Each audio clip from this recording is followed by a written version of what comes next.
There's a D&D character build we've been sitting on for a long time that because of Tasha's Cauldron and everything, we can finally do it. Yeah, the Path of the Beast Barbarian Primal Path really opens up some things for us. It's time for us to do a Wolverine D&D character build guide.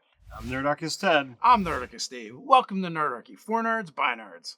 Now let us slash our way through another D&D video. So we've probably done a kind of character build for Wolverine in the past. We had less resources, and we also didn't do them as a guide.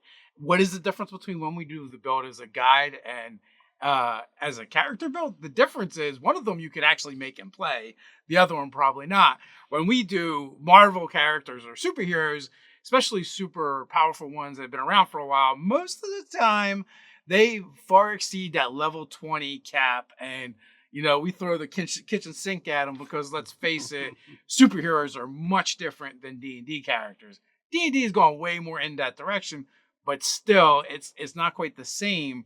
So, we figured we'd take our crack at a Wolverine-esque type character that you could probably play right in your game, and you could get there and have the full build way before 10th level, or pretty close. So, and you'll feel fulfilled while you're going through it. So what we're going to do, because this is a character build guide, is we're going to put two things down in the description that you'll be able to check and follow along with. And that is the character build guide from the DM's Guild. That's pay what you want. You can pay nothing or $1 million, pay what you want. And also the character sheet from D&D Beyond. Now, it is only fair to mention that D&D Beyond is a sponsor of the channel and this video in particular. So use D&D Beyond to power up your D&D games. And both those things will be down in the description. But hey, you're looking for another way to support the channel?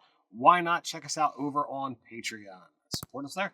As a special thank you, you'll receive 5e content for both DMs and players alike every month. We make magic items. Sometimes we turn them into print and play cards. We do drop-in encounters. We take maps from our own games that you can just download and take a look at. We make feats, spells, subclasses, races, even a chance to game with Nerdarchy, and probably so much more over there. There will be a link in the description and one of these cards up here. Not only that, there's a free sample that you can use to download and see what kind of stuff we're making over there. So looking at making Wolverine, we're going to get into races. And while we know most superheroes are definitely going to fall into the human aspect, we also want to look at what the races get mechanically and try to make something that is as close to the character as we can. So for this, we're looking at the race options of human, half-orc, and shifter. Yeah, obviously, human just works because, mutants are more or less humans, or a subgenre of human. So that definitely works, but I also feel like shifters kind of look like Wolverine. Yeah, I would absolutely agree with that. And shifters can have, the thicker hide, they can have the claws. Yeah. They tend to have temporary hit points. The temporary hit points, but they have like the facial hair that Wolverine tends to have. So like I definitely see that as an option. And half-orcs kind of fit the mentality. It fits the stats and the actual bonuses that they get. I feel fit Wolverine pretty well. Well, Relentless Endurance, let's face it, like that, if you get dropped, you go to 1 hit point instead. That is totally Wolverine when he's like, "Where you going, bud? I'm not done with you yet," after he just gets his ass handed to him. That's a total Wolverine thing. Indeed. Now, class options, we have a bunch. We've Barbarian. There's two particular paths that I think that work really well, and that is Path of the Beast and Path of the Berserker. Both of them seem to fit, aesthetically with the way Wolverine functions as well as mechanically with the way he is. There's problems with the Path of Berserker, we'll say, but there's also some other classes like Fighter, Monk, Ranger. I all feel like could work easily. And I also feel that Rogue fits. Wolverine has a lot of rich and deep lore. I mean, the comic's been around for decades. It was something that I read as a child, really dug, really got into. So there's a lot of things that, Wolverine could fit. Obviously, we're not going to incorporate everything within this particular character build, but we're going to get as close as we feel we can with our 20 levels. Yeah, and that's also another tough thing when you mention a character like this who's been around since Frontier times, right? So, like, we've only got so many levels to play with and work with. And that's why making these superheroes are all so difficult. And with that advanced lore, with that being around for so long, there's also a lot of backgrounds that we feel might fit into all of this as well. So we narrowed the list down to 3. So we're looking at soldier, we're looking at folk hero, and we're looking at criminal, the spy variant. Yeah, although I think in later on you could just go the regular criminal as well. So like I said, he's got a lot of history. Yeah, it's tough because, as I said, there's been so many times that Wolverine has been reset, if you will. Every time it could be, well, here's another background. I mean, and anything or just about everything works. I think, except for like Acolyte and Sage, I think he could basically cover just about everything else. All right, so let's look at our stats next. All right, so Wolverine, we know, is a very physical character. So he's going to have a strength of 14, a dex of 13, and a constitution of 15. And for the mentals, we're going to go 9 intelligence, 13 wisdom, and 8 charisma. Honestly, if we were really making Wolverine, his stats would be higher because all of his stats are basically above average. And the wisdom stat is very weird in D&D because that's like your awareness, your perception, and also your willpower. But traditionally in the comics, while Wolverine's ability to perceive things and his senses are very acute, he's also been dominated and tampered with his mind over and over again. So, like, in some regards, he does have a high degree of willpower, but in other ways, he's very susceptible to mental attacks. So that creates this weird space where, in the D&D verse. So, yeah, the wisdom defense and the charisma defense, they fall into that spectrum of how is he being dominated, controlled, what have you. Intelligence to a certain extent as well. True. So we went with a 0.5 to make these stats work so that you can be able to put it out there. But, we wanted to have something that was fitting for the character, on both fronts. So. Now, for our race, we decided to go with half work. I mean, let's face it, we just wanted relentless endurance for the most part, but the stat array works as well as, the fact that they get intimidating presence, so they get intimidation, and they also get savage attacks. So it all just plays into, the way we perceive that character of Wolverine very well. Yeah, that intimidation skill right from the get-go, right from the beginning, you can already begin at the racial level, begin playing Wolverine in the way that Wolverine does. As he's while he's not large like some of the other superheroes, he is powerful and intimidating. Yeah, and it offsets our low charisma stat. All right, so Dave, you brought this one up. You wanted to go for a background with folk heroes. So how does that one work out for this guy? So when they reveal his like kind of lore, like it turns out like he's the illegitimate son, and then like I think like the real father comes back or the groundskeeper or something. Like I am not an expert on Wolverine by any means, but essentially there's this thing that happens where an attack happens at the house, the plantation where he's growing up, and he has to react. He has to do something. Like I believe James Howlett, which is like his adoptive father, is murdered, and he's the one that kind of avenges him. So to me, that really speaks of that folk hero origin story. And when we look at what folk hero gives, we get survival and we get animal handling. We get, a tool and land vehicles. While those things aren't as prominent, the skills fits, the story fits. So we felt, while I was leaning towards soldier, this definitely nails the character properly, in my opinion. So we gave the stamp of approval on that one. Yeah, and not only that, like we like thematically, I said folklore. Then we're like putting down the skills. I'm like, oh, this actually works even better. The animal handling and the survival of both things that Wolverine does really well. I mean, even the land vehicles, like he's always portrayed riding a motorcycle around, right? So clearly, there is something to that. It's slightly more difficult to operate a motorcycle than it is a car.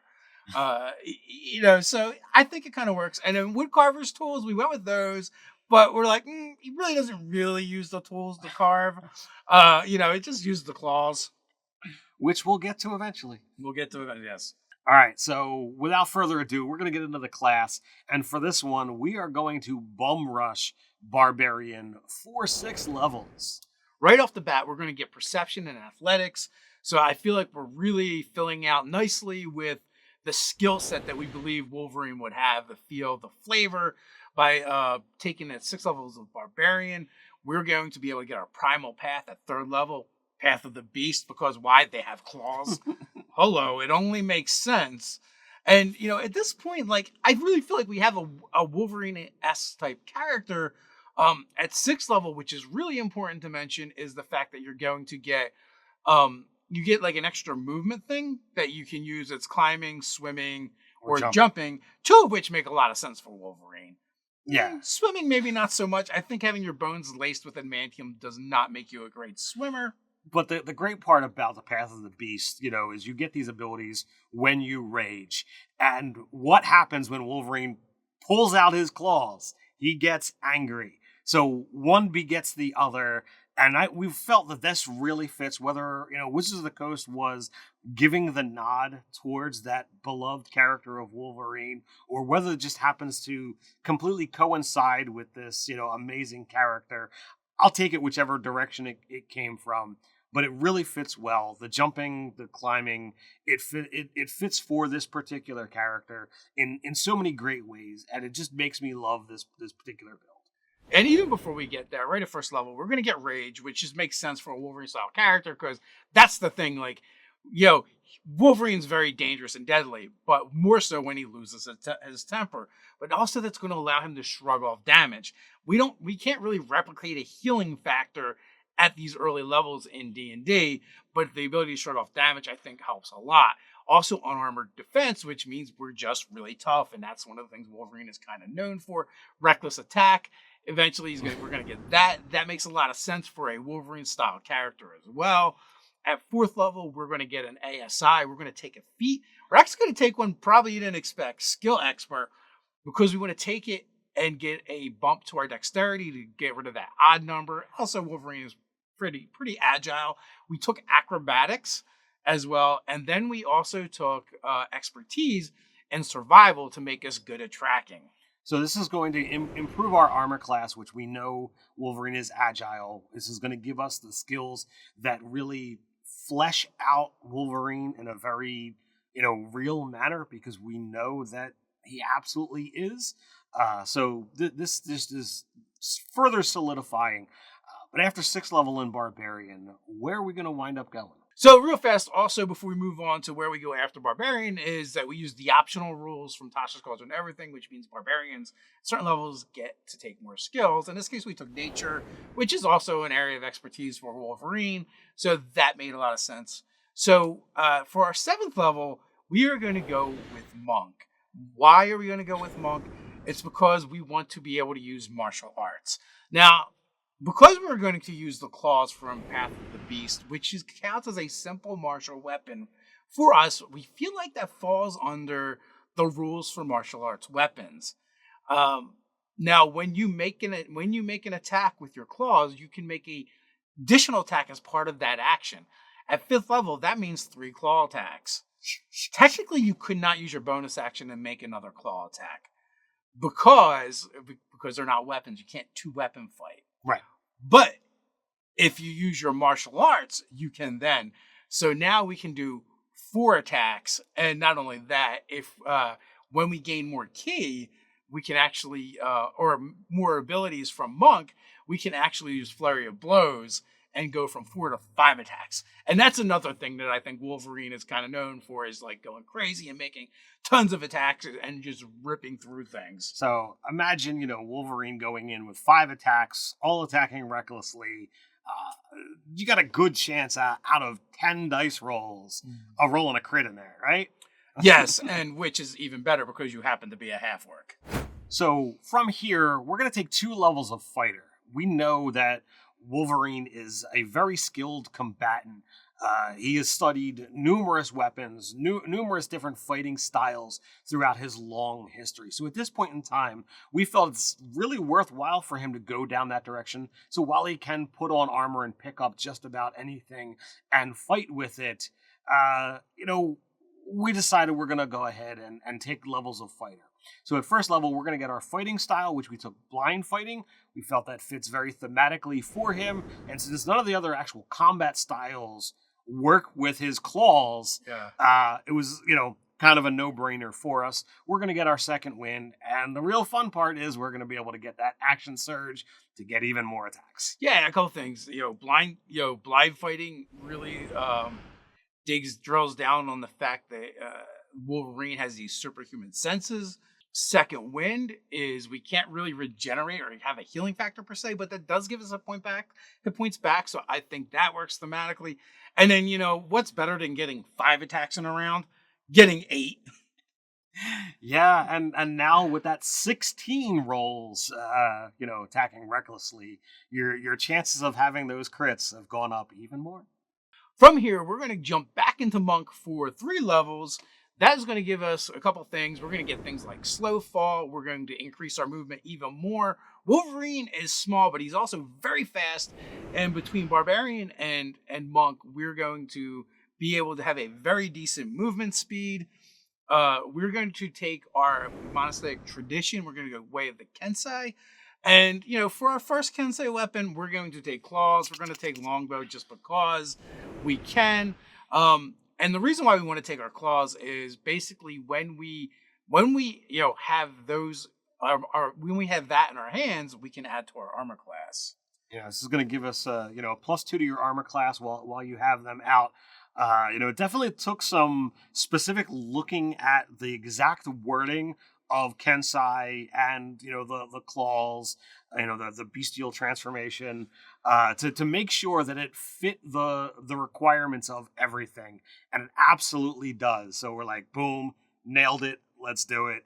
There was so many monk options that kind of fit where Wolverine could have gone, but I don't think anything matches better than Kensei.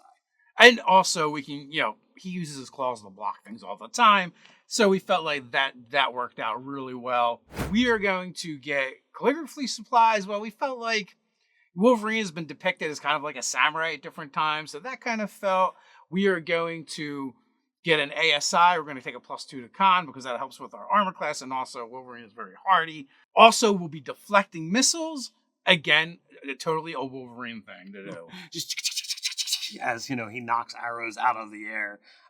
Lots of fun things. So from here, we're going to take 2 more levels of Barbarian. This is going to give us access to Feral Instinct. I mean, come on, just the name alone sounds like it's something that Wolverine is. Then we're going to, with that 8th level of Barbarian, we're going to max out our Constitution. Again, bumping up those hit points, bumping up that armor class so that this dude can be the tank he's meant to be.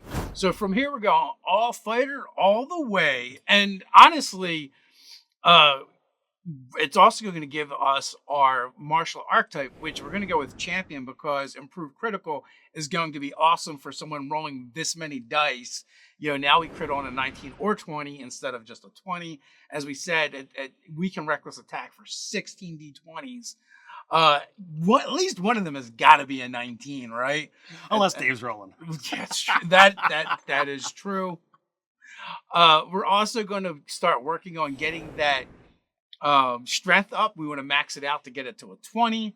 We're also going to get Remarkable Athlete, which is, again, something that's going to improve the overall physicalness of, the Wolverine character build. And, with our last ASI at 20th level, we're going to throw that into Dex. This is going to, again, make him more agile and give him a better armor class. Also, I'm pretty sure a Remarkable Athlete, one, it'll up his initiative, but also you get to use it for, I think, strength dex and con checks that you're not proficient in, right? So that means, like, if you're making checks, for, that involve stamina and endurance, you would add that as well. Also a very Wolverine thing to do. Now, granted, we're not getting these until the upper levels, but I feel like right around 7th, 8th level, we've got a fully developed Wolverine-style character that you could play in your game. As you advance, you're only going to get more Wolverine-like.